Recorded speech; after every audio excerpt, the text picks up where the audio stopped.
So last week we started talking, we began a series of sermons. Did I give you one? Okay.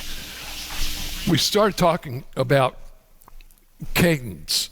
And cadence, the definition for cadence is all about rhythm.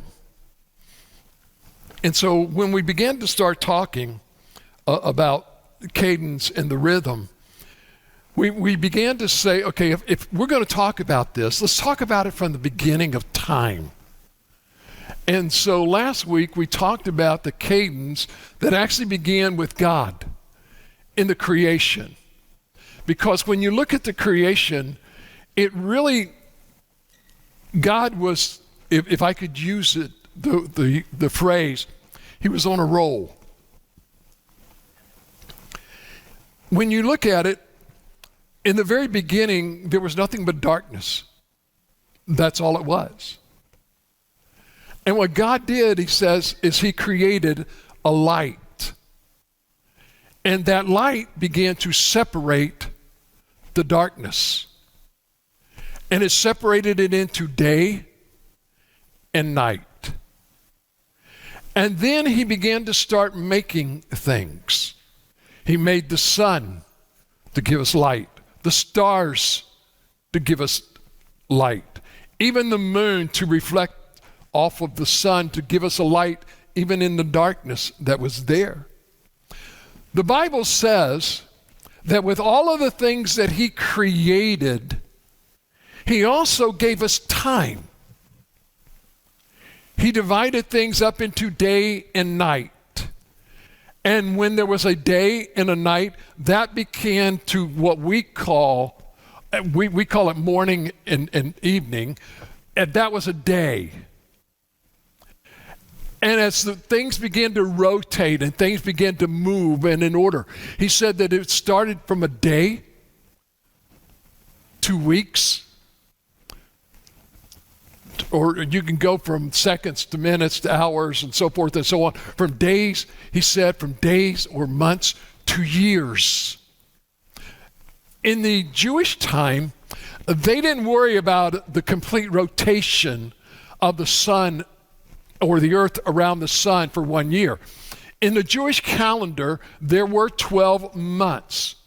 But there were 30 days in each of those months. They didn't do like us to divide it up into 29 or 28 and 30 or 31 in order to get a complete 365 days. And then on the leap year, you got to get an extra day in order to get everything calculated back into order. They didn't worry about that. They just said, let's just take 1 year. It's 360 days. That's it. We're done. So that's what they did. But he also talked about months and seasons. You see, even in the very beginning, as God was creating the heavens and the earth, he begins to start talking about the seasons. All of that's gone later because we need no definition of time. Everything's going to be just the way that he wants it to be. And so when we started talking about that in the creation, it actually started when Jesus said, or when God said in Genesis chapter 1 and verse number 31, God was looking at creation. And look at what he said. And God saw all that he had made. And it was very good indeed. Evening came, and then morning, the sixth day. And so after all of creation, he would say every day, this was good. But on the sixth day, he made us. He made Adam. And he stepped back after that sixth day when he had made Adam, and he said, everything that I made up to this part was good. I saved the best to last. And I see what I have created in mankind. That is the best of the best. And he said, and it was very good. So no matter what Satan tells you, the lies that he wants to share to you, that you're nothing, that you're evil, you're bad, You need to understand that God doesn't look at us through the eyes of Satan. He looks at us through his eyes and the eyes of his Son. And he says, this is very good. Very good. And we also need to understand that even in the cadence of God, God has created within each and every one of us rhythm or a cadence that is there. Because when he looked at everything and he said that this was very good, he was looking at us and he's saying, okay, I have now given you this biological cadence or this rhythm that is here. And one thing we were talking about, and that is this. We as a human being, if you can look at it, we are a creation. And God has hardwired us for some things. And we have decided to kind of change the wiring that God has placed within us to something that we want it to be. And in the changing of our hard wiring, ladies and gentlemen, can I tell you something? We have messed us up. Really, really messed us up. There are reasons that we're unhealthy. The way we eat, the way we sleep, the way we relax, the way we calm down, things that we try to do. We've thought that we've made things a lot better, but instead of making it better, we have become worse in all of the things that we have done. And so what we need to understand, and we're going to talk about it today, something that a lot of times that you may not understand, but God has given us a healthy rhythm in life. But there is also an unhealthy rhythm in life. And out of God's word, we're going to try to help. And some of us will look at it and say, well, hold on a minute. Pastor, I'm past my prime. I'm already in the groove. I've already got my rhythm. And I don't need to change this rhythm. But can I tell you something? I have found that in the last few years, and especially in the last year since I had my bypass back in January, I've gotten into a different rhythm than what I was before. Before, I was in the rhythm of 4 hours sleep a night. And I would get up and I would go. And what's happened is, overall, that while I've gotten into that pattern, I caused myself issues. One was I needed the bypass. Why? Because I wasn't sleeping right. I wasn't eating right. I would always kid around with people because my choice of meals, breakfast, was my favorite meal. Why? Because I would do two to four Reese cups and a 20 ounces of Coke. Hey, sugar high, sugar rush, it gets you moving. You know, most people say that is terrible, while at the same time they're drinking 3 cups of coffee. You know, and okay, so I'm not getting as much caffeine as you, but I'm getting all, and you can look it up. I actually got all of the food groups. Okay, wasn't in the right balance, but I got them all. And you could validate by that, but it's crazy. So what do? You try to press more and more into every day, finding out that, hold on, I only got 24 hours to do stuff. And tomorrow I'm going to start all over again, and I'm going to get 24 hours. I'm not getting any more. I can't pack any more in there. But the more and more you try to do, and the more and more you try to do, the more and more you try to do, may I say this, the more and more you get behind. Because what ends up happening is the more and more that you do, the more and more you find there is to do. Okay? And God's not asking us to do that. And so what ends up happening is we begin this unhealthy rhythm, and I began this unhealthy rhythm, honestly, when I was 16 years of age. I got a job. I was working at night in a bowling alley. I would not get home until like 11:30, 12 o'clock at night. We had one car, and so what I would have to do is I would have to get up in the morning, and at like 5 o'clock in the morning, get up at 5 o'clock in the morning, get dressed, and take my mom to work so that I could have the car to drive to school. Okay, because we had one car. So I drove my mom to work. I came back home. I had 4 younger brothers and sisters. It was my job, because everybody else had left, because I was the oldest one there. I had to cook breakfast, make sure breakfast was there. I had to make sure that they were all dressed and ready for school. I took a couple of them to school. The other 2, I made sure that they caught the bus, and I drove to school. I got out of there at like 3 o'clock. I would take the car. I would go pick up my mom from work, or I'd get out of school early. I would drive home. I would lay everything out for supper, go pick up my mom, bring her home. Everything's laid out. She would cook, and then after we would eat and everything, then at 6, 7, about 6 o'clock at night, I would then get in the car and go to work. Now, that was my life, so I had to learn to live on those few hours of sleep. And so I just developed this pattern of cram everything you in and do all of these things, and later on in life I pay for those things. But now it's really neat, because I've got apps on my phone that tell me, you have hit your sleep goal. And my sleep goal is not 4 hours. My sleep goal is at least 7 to 8 hours every night. And it keeps telling me every week or every day, you have hit your sleep goal 10 out of the last 14. And I always know the 14 are always Saturday and Sunday. Those are the 2 days that most of the time that I miss my sleep goal. So what we need to understand is that when God created all of these things, there's a couple of things that we need to understand. And in this cadence that we have for each and every one of us as individuals, God has built in, He planned. But not only has God built in this cadence for us personally, He has also built in this cadence for what is called performance and passion. And the performance is actually about how we relate to each other. And then the passion is about the things that we do. There are things that God has built into us that we are not doing. So what we need to do is get started this morning. And the best place to start, ladies and gentlemen, is with you. And so I gave to each and every one of you, I hope that you've got it. It is this circadian rhythm. Circadian rhythm, okay?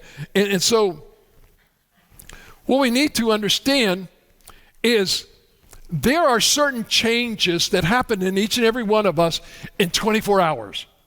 Every 24 hours, these changes happen, okay? And some of these are physical changes that are happening. Some are mental changes that are happening. And there are some behavioral changes that will happen. Some of our physical changes, like today, this morning, maybe you got up and you're feeling well. Everything's fine, everything's clicking in order and everything, and then you go to bed tonight. And then when you go to bed tonight, you get up tomorrow and something's not clicking right. All of a sudden, you're feeling a pain in the finger, in the neck, the back, the shoulder. You slept wrong or something's happening. And all of a sudden, something physical begins to start changing in you. Our mental state. Today you may have a good day, and maybe you go to bed, and the next thing you know, you get up in the morning, and you have no idea what happened overnight, except you went to sleep. But for some reason, my mental state today is not good. Right? I don't know why. I can't, and somebody says, what's wrong? And you say, I don't know. I'm just off today. And we begin to try to start figuring some of these things out. And then not only that, there are behavioral changes. Today, I acted pretty good. Maybe not tomorrow. Maybe tomorrow I'm off again. My behavior is just not there. And so we began to forget about these things. So let me just share with you about this, and we'll talk about it. Because we've messed this up. God made day and night for a reason. Because the day and the night themselves, light and darkness, has impacts on our bodies. Not just physically, but mentally, socially. And God has got this clock. And so what have we done? In the beginning, God never intended us to work at night. That's why he made night. He intended us to work only during the light. And so what did man do? We came with this brilliant idea of let's create light. Let's do fire so we can do some things at night, so we can see some things that we're doing. Then we go from there into other things and now to electricity. And so what do? We've got electricity. So what do we do now? Now we develop plants, stores. And so what do? Well, we've got light so people can work 24 hours a day. So I can run this business for 24 hours. And that has really caused some issues with people, with mankind, because we weren't meant to do that. God meant everything to shut down at nighttime and everybody go to bed. But there's certain things that he did. And so let's start. Because in reality, if you think about it, they have day and night. Day goes from 6 a.m. in the morning to 6 o'clock at night. Night went from 6 p.m. to 6 a.m. In the Jewish faith and in some other places, you'll still have morning and night. That's their calendar. But here's what happens. At 6 o'clock, your body was made for melatonin to stop releasing.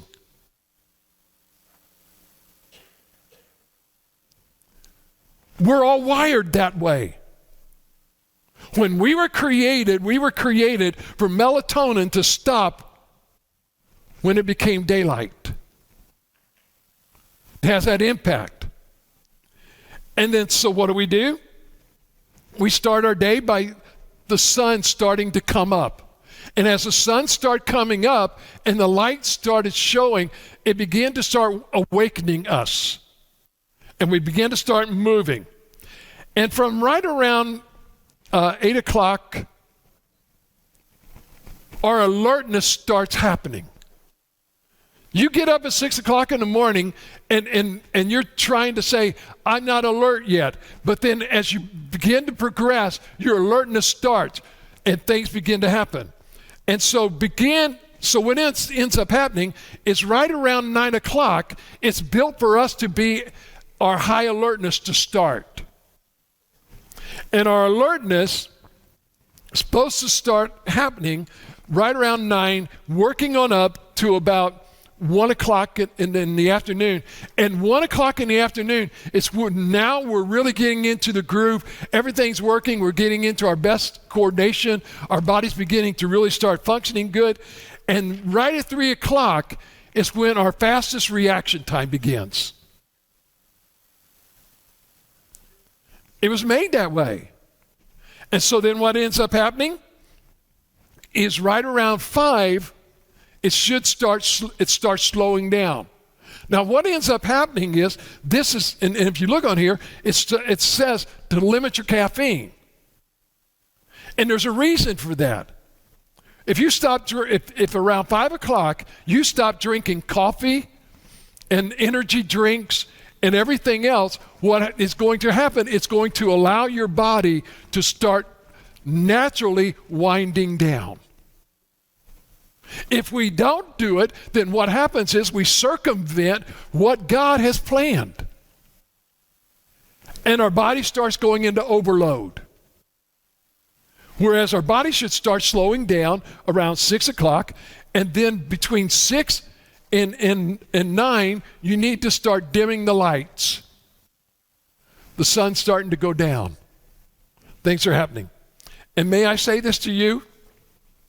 Right around 9 o'clock is when you need to start shutting off those technical devices. Phones, computers, tablets, and everything else. Why? It isn't just the light. It's the stimulation from them that's keeping your brain going and not allowing your brain to relax. and concentrate on nothing but going to sleep. Okay? So then around 9 to about 10 o'clock, all of a sudden, the melatonin starts to kick in. The natural melatonin, not the stuff in the tablets that you take.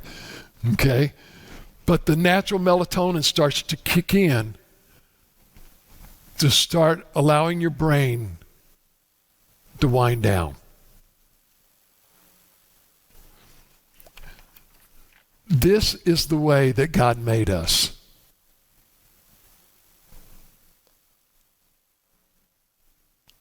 Not just one person, every person. Everybody was made and created this way. This was God. So what ends up happening is, in Psalms 118 and verse 24, the Bible says this: "This is the day that the Lord has made." May I say this to you, that every morning when you get up, this should be your verse. When you get out of bed, this is the day the Lord has made. Let us rejoice and be glad in it. There are so many times, and generally, it used to be that everybody would get up and everybody in the house would get up and greet each other and say, "Good morning, how are you?"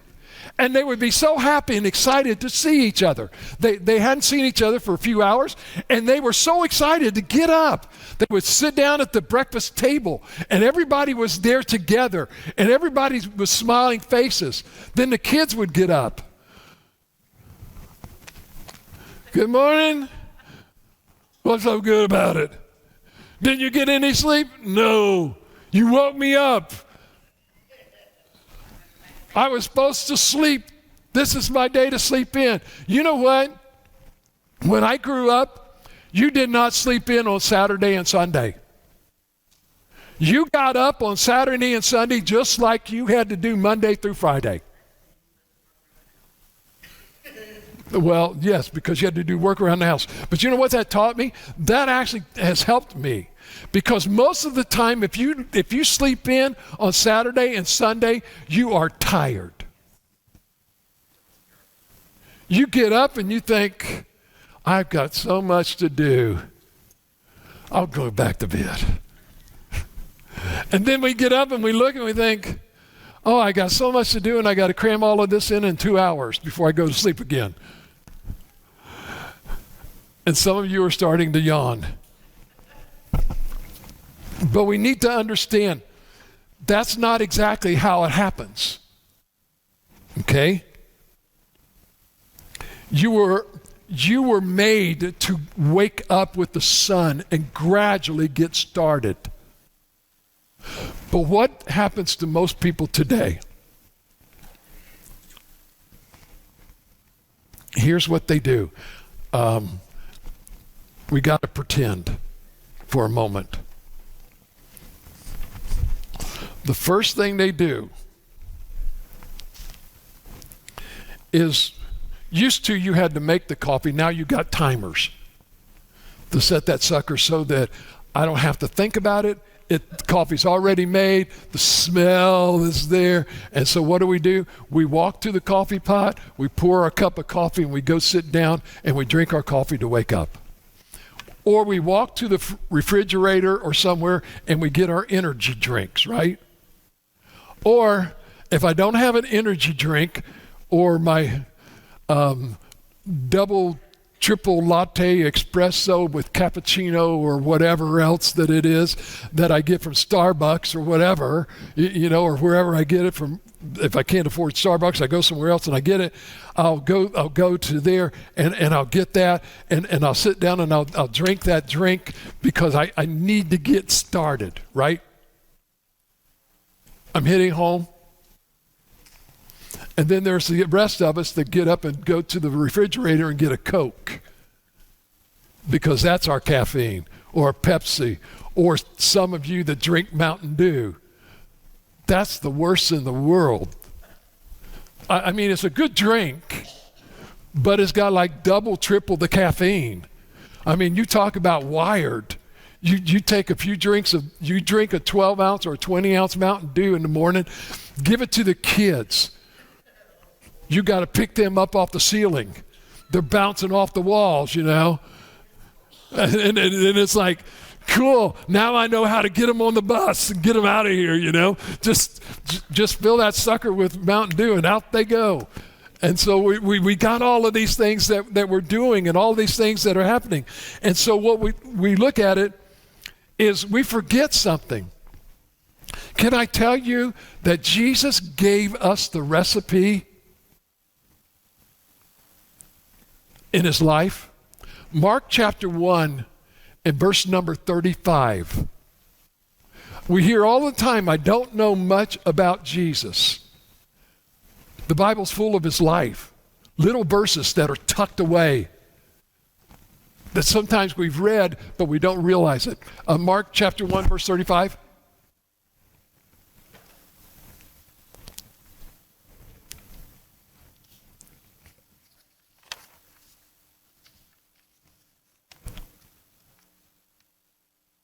They got lost.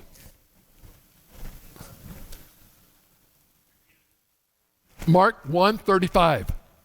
It should have been in there. There we go. Here's where we go. Very early in the morning, not 9, 10 o'clock, very early in the morning, while it was still dark, he got up and went out and made his way to a deserted place. And there he started talking to God. Very early in the morning while it's still dark. There are some people that don't even know there is darkness. They get up at 9 and go to bed at 5 or 6. But Jesus gave us this. And so we need to understand that what he ended up doing was he gave us this pattern that is there. And so, as I've already shared with you, this circadian rhythm, you need to understand that this gives us a quality of life that we need to have. And it is a 24-hour cycle that is there. And so when we see this in Genesis 1, 3, and 5, did I give you those?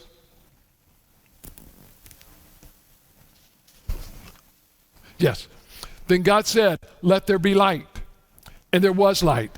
Then God saw the light was good. God separated the light from the darkness. God called the light day, and the darkness he called night. And there was an evening, there was a morning, and all of that was one day. And so we began to see what he was saying to each and every one of us.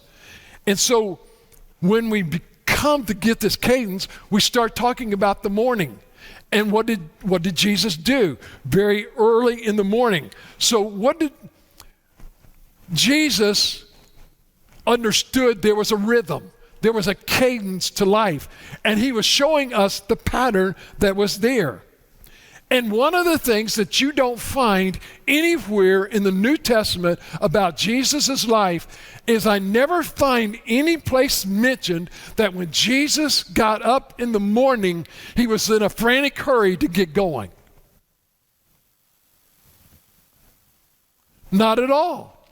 What I find is that here was the pattern that Jesus had, that Jesus was showing us.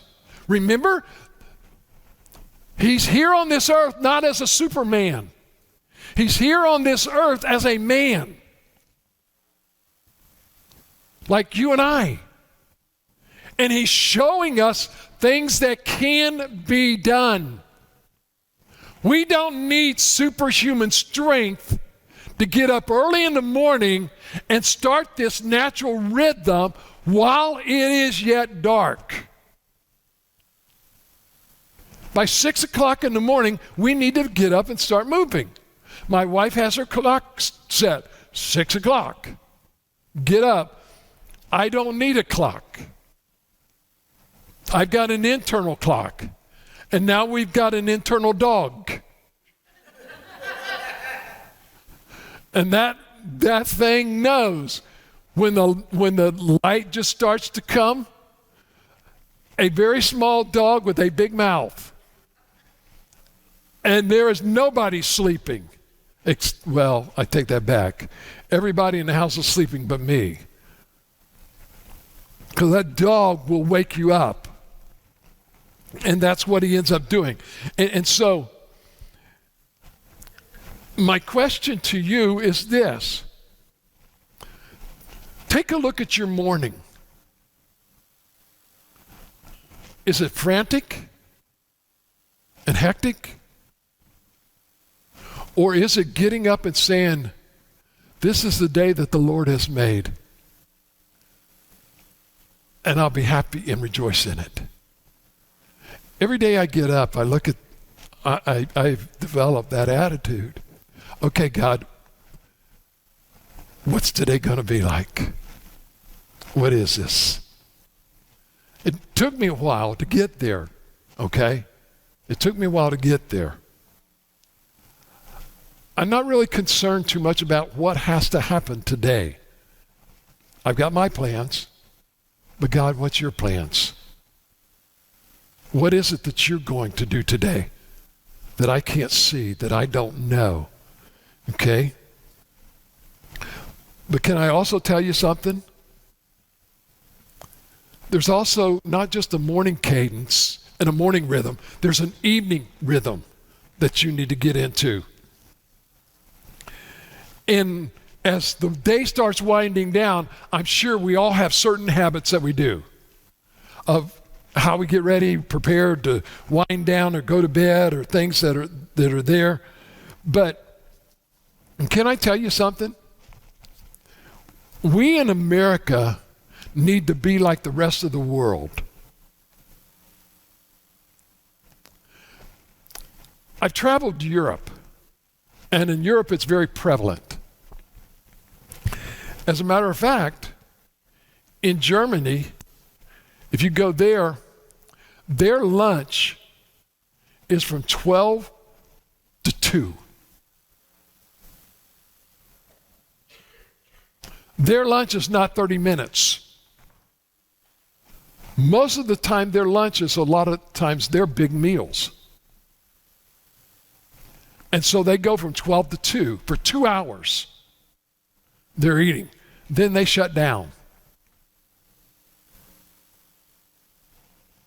And then they'll come back for things at 5. We've been in places like Italy and other places. They and Italy, Spain, and those. I believe Mexico is another one that does it. At 2 o'clock in the afternoon, it is time for an afternoon nap. It's a siesta. It is a time to just relax. I don't know about you, but if I get, and they have found out now in the work environment that it is good that if you've got people working to give them power naps in the afternoon. They've got rooms that people can go to actually get about a 30-minute nap.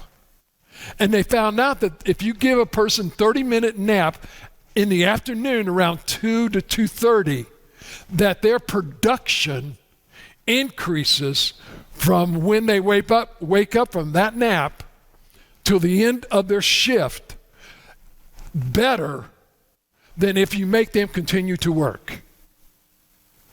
Because they're overworking their brain. They need a time for downtime. As a matter of fact, that is why kids get out of school at roughly 3 o'clock. Because if you took a child and put them in school at 9 o'clock and made them stay till 4 or 5, by about 3, between 3 and 5, they're not learning anything. Their brains are not equipped, our brains are not equipped to be in an overload from 3 to 5. It's time to relax. That's why when kids come home, I know we all would do this. kids would come home from school, and what's the first thing we tell them? Do your homework. You can't go out and play. You can't go out and do this. You can't go out and do that. You got to do your homework. Their brain is an overload. We need to give them time to unwind and then sit down and then do their homework.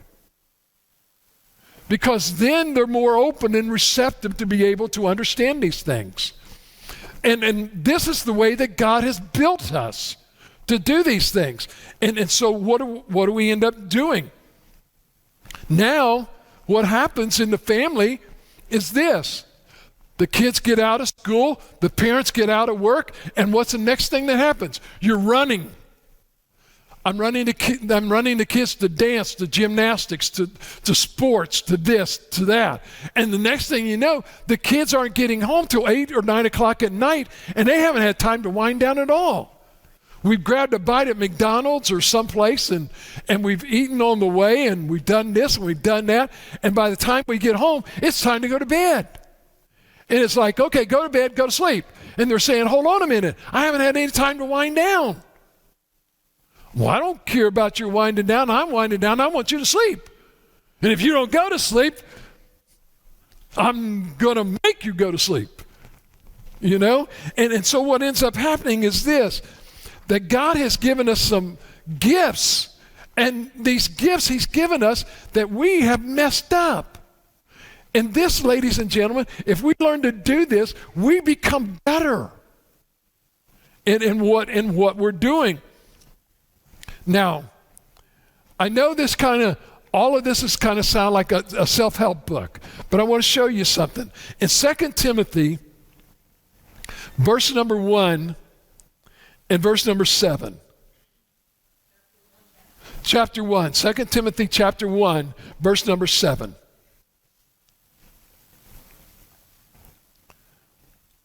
Because what happens is we lack conviction, and not just conviction, but discipline.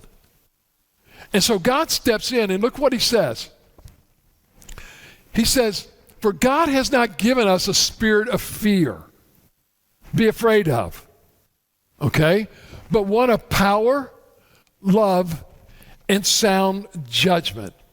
Or let me give you another word for sound judgment.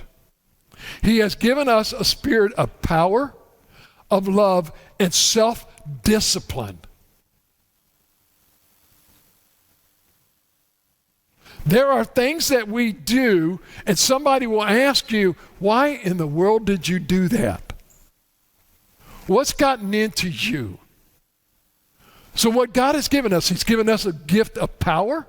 He's given us a gift of love, but he's also given us, ladies and gentlemen, the gift of self-discipline. And when we don't exercise self-discipline, it gets all out of whack. So what we need to understand is this. You cannot, I don't care who you are, you cannot stretch 24 hours into 48. And may I say this to you, you cannot pack 48 hours of stuff into 24 hours of stuff. You can try all you want to. But what happens is when we try to pack 24 hours of something into, or 48 hours of something into 24 hours of something, it isn't done correctly. A lot of times what we find is we have to go back and do rework and correct. It creates stress, anxiety, depression. It creates mental problems, physical problems, and spiritual problems. It messes you up.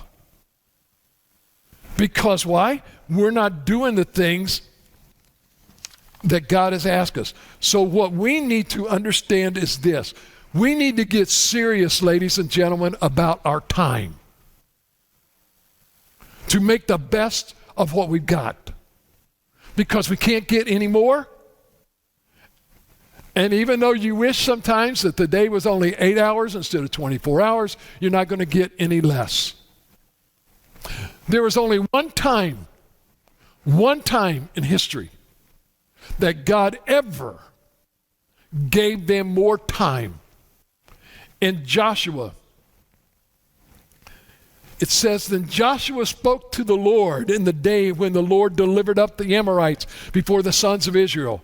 And he said in the sight of Israel, O sun, stand still at Gibeon, and O moon, in the valley of Ajalon.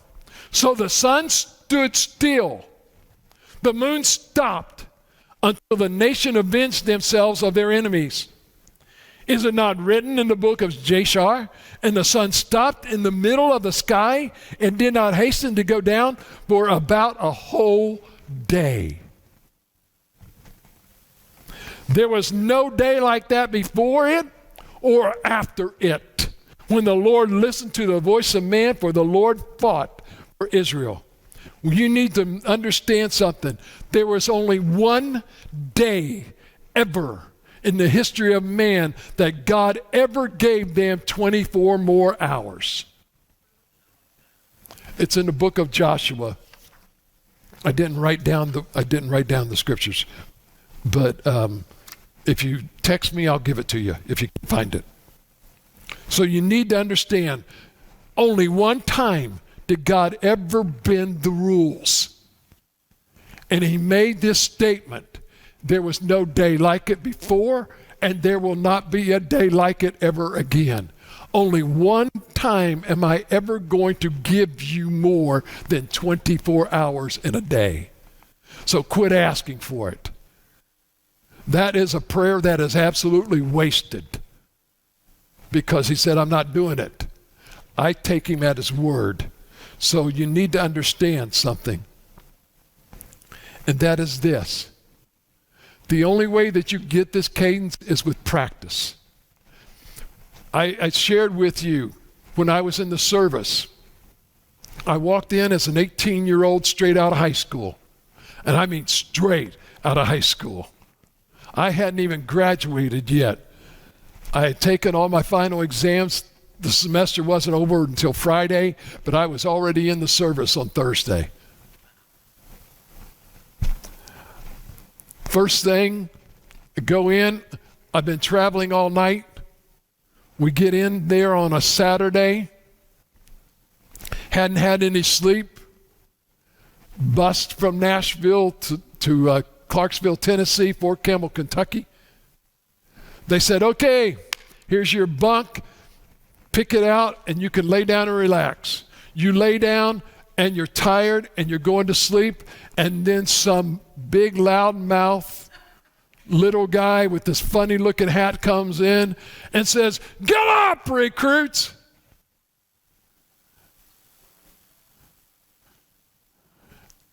And they have been playing for about 3 or 4 times doing that, and we'd all gotten up and stood up, and this time, and we went back to lay down, and I'm laying there, and this guy comes in, and he says, get up, recruits. And I've only been there about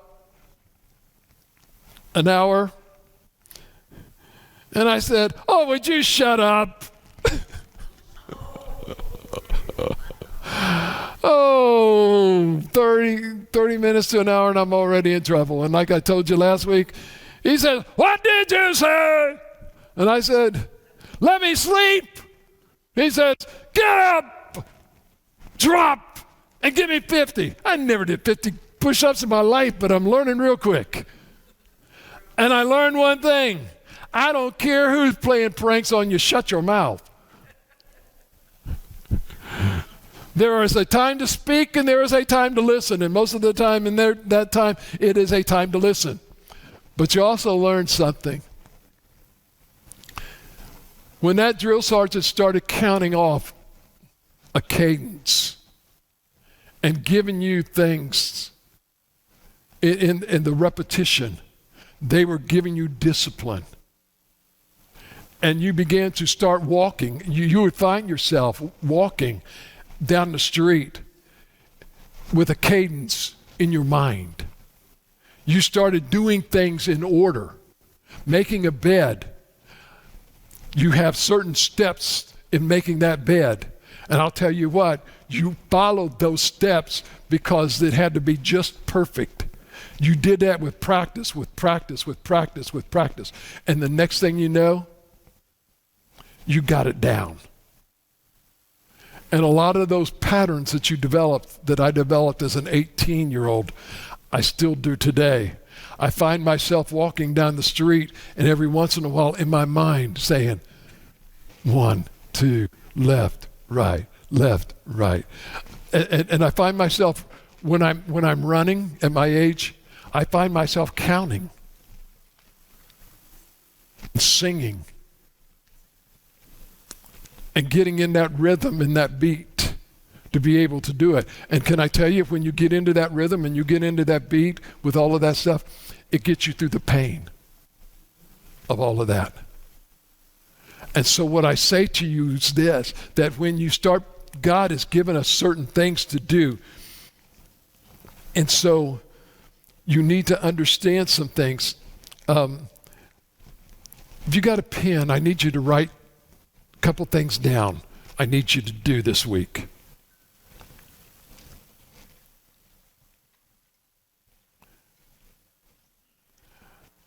And this is going to be difficult for some of you all, because it's not just a verse.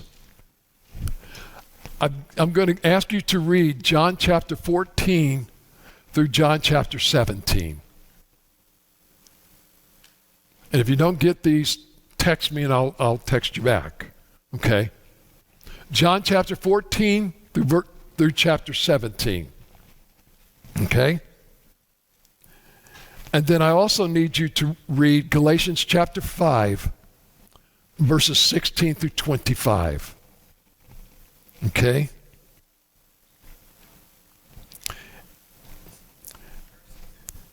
Verses 16 through 25 in Galatians chapter 5.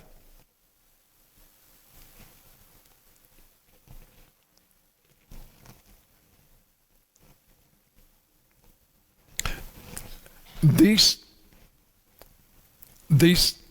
chapters and verses are talking about walking in step with the Holy Spirit. And sometimes it becomes difficult for us to do. So in reading these, if you've got questions, text me, okay? Just text me. You can write me on Facebook, whatever, and I'll message you, and I'll try my best to answer your questions, okay? I will do that this week. And because I don't want you to read these and not understand. I want to help you, because sometimes it can be very difficult to get in step with this. And so next week, we're going to talk about one of the biggest problems in church right now. We call it fellowship, okay? And what a lot of people believe fellowship is sitting down and eating together. And that is not correct. Fellowship is being in one mind, one accord, okay? That doesn't mean that we think alike. We all think different, but it means like this. If you watched anything in politics this week, you saw the thing about not fellowship, okay? There was people that wanted what they wanted, and there was other people that wanted what they wanted, and other people that wanted what they wanted, and they could never come together. They were totally divided. Democrats against Republicans, and Republicans against Republicans, and then this group against this, and this group against this, and everything was going on. And yet, there were things that were said, and this is the one thing that, if I could use this as an analogy, we're all Americans, okay? We're all Americans. We come from different backgrounds. We come from different walks of life. We have different ideas and we have different beliefs. But we all have one main purpose. And that is this. Number one, to come up with the best quality of life that we can come up with. So that at the end of the day, we look at what we've accomplished and we feel pretty good about it. To get along with each other. Even though we disagree, we learn from each other. So that at the end of the day, we can sit down together and eat together in a civilized manner. At the end of the day, getting to know you makes me a better person. Because I learn. Because I don't know everything. I learn from everybody that I meet. Different things. As I was sharing at Phyllis's granddaughter's funeral Wednesday, we sometimes look at people's lives. Even in the church, we look at people's lives and they don't act churchy. Because we don't see the demons that they're struggling with. We don't know what internally they're fighting. So what we try to do is judge by external appearance. They're not acting like a Christian. Well, what's a Christian act like? I look at Jesus and I see him meeting a prostitute. When everybody was criticizing her and getting down on her, I look at Jesus and saying, hold on a minute. You who were without sin, cast the first stone. And they all walked away. And Jesus looks at her and says, woman, where's thine accusers? And she says, they've all left. And he says, neither do I condemn thee. Go and sin no more. Get out of that lifestyle. But I'm not going to sit here and look down upon you because that was your lifestyle. What I'm asking is that you help get out of that. And sometimes we need to do the same things with the people that we meet. And get out of this judgmental. I want you to be like me. No, I want to understand what makes you you. Because if I meet someone else, now I know how to talk to them. Because I talk to you. I see what's going on. And I see why. May I say this? That was Jesus. The Bible says he always looked upon the people with compassion to see what their needs were, and he met their needs. That's our job. Our job is to meet the needs of our brothers and our sisters and those we meet. That's our job. That's what he's called us to do. That we talk about next week in fellowship.